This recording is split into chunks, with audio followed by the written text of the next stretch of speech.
শুরু থেকেই বলে এসেছি যে আমরা একটা নতুন গণতান্ত্রিক সংবিধান চাই বা অর্থাৎ সংবিধান পুনর্লিখন চাই, এবং সেটা করার জন্য আমরা সবচেয়ে ভালো পদ্ধতি মনে করি যে গণপরিষদ নির্বাচন, যে 16 বছর বয়স থেকে ভোটের বিধান বাংলাদেশে করার জন্য এটা আমরা প্রস্তাব করবো কালকে। নির্বাচনের আগে গণভোট, নির্বাচনের পরে নির্বাচনকালীন গণভোট, নির্বাচনের পরে নির্বাচিত সরকার, নির্বাচনের আগে অধ্যাদেশ, গণপরিষদ নির্বাচন এবং গণপরিষদ ও আইনসভা হিসেবে নির্বাচিত সংসদ।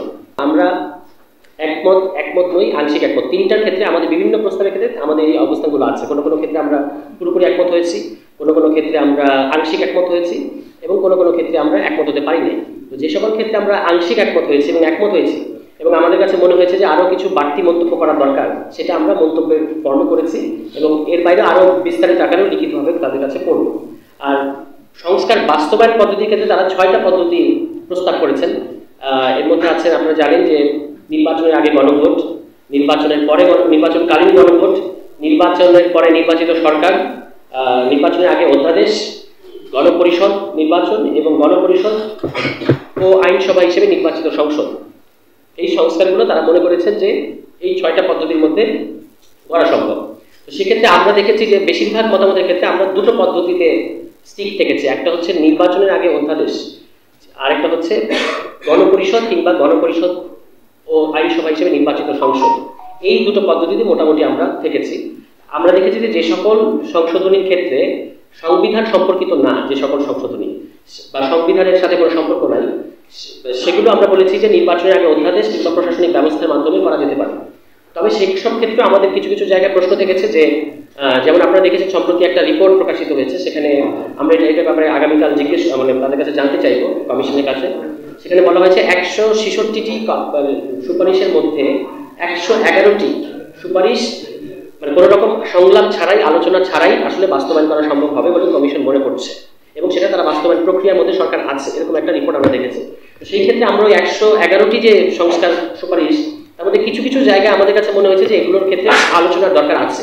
তো আমরা সেইটার ক্ষেত্রে কমিশনের কাছে জানতে চাইব যে কি ভিত্তিতে আপনারা আলোচনা ছাড়া ওই 111টা বাছাই করলেন। এটা আমাদের তাদের কাছে প্রশ্ন থাকবে, কারণ ওখানে অনেকগুলো জিনিস আছে যেগুলো আমাদের কাছে মনে হচ্ছে যে গ্রেটার আলোচনা দরকার আছে। তো এই দুটো পদ্ধতির মধ্যে আমাদের মূলত আছে যে আপনারা দেখেছেন যে আমরা কিন্তু শুরু থেকেই বলে এসেছি যে আমরা একটা নতুন গণতান্ত্রিক সংবিধান চাই বা অর্থাৎ সংবিধান পুনর্লিখন চাই, এবং সেটা করার জন্য আমরা সবচেয়ে ভালো পদ্ধতি মনে করি যে গণপরিষদ নির্বাচন। কিন্তু আবার আমরা বলেছি যে গণপরিষদ নির্বাচন যদি নাও হয় তাহলে সেক্ষেত্রে গণপরিষদ ও আইনসভা হিসেবে নির্বাচিত সংসদ, যেটাকে ইংরেজিতে অনেকে বলে থাকেন ম্যান্ডেটেড কনস্টিটিউয়েন্ট লেজিসলেচার, মানে এমন একটা আইনসভা যার গণপরিষদের ভূমিকাও থাকবে। তো সেই প্রস্তাবটা আমাদের বিবেচনার মধ্যে আছে। এই দুটো নিয়ে আমরা কথা বলবো আগামীকাল।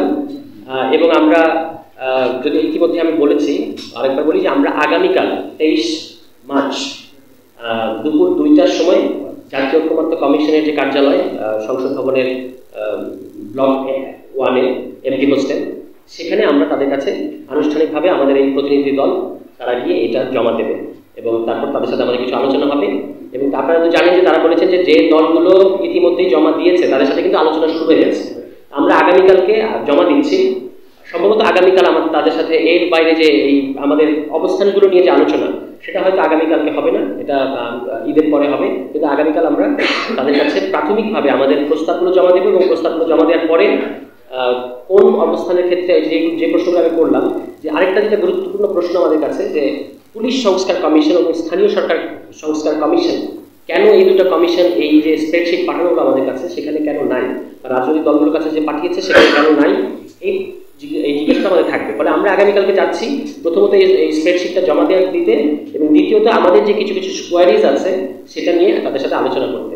এর পরবর্তী যে বাংলাদেশ এবং আসন্ন যে নির্বাচন, এই নির্বাচনে তারা মতামত দিতে পারবে না শুধুমাত্র এই তাদের 18-র নিচে হওয়ার কারণে, এটা আমরা যৌক্তিক মনে করছি না। এই জন্য আমরা মনে করছি যে তাদের বয়স মানে 16 বছর বয়স থেকে, এবং পৃথিবীর অনেকগুলো জায়গা আছে, লাতিন আমেরিকা, ইভেন অস্ট্রিয়াতেও এই বিধানটা আছে যে 16 বছর বয়স থেকে ভোটের বিধান বাংলাদেশে করার জন্য এটা আমরা প্রস্তাব করবো কালকে।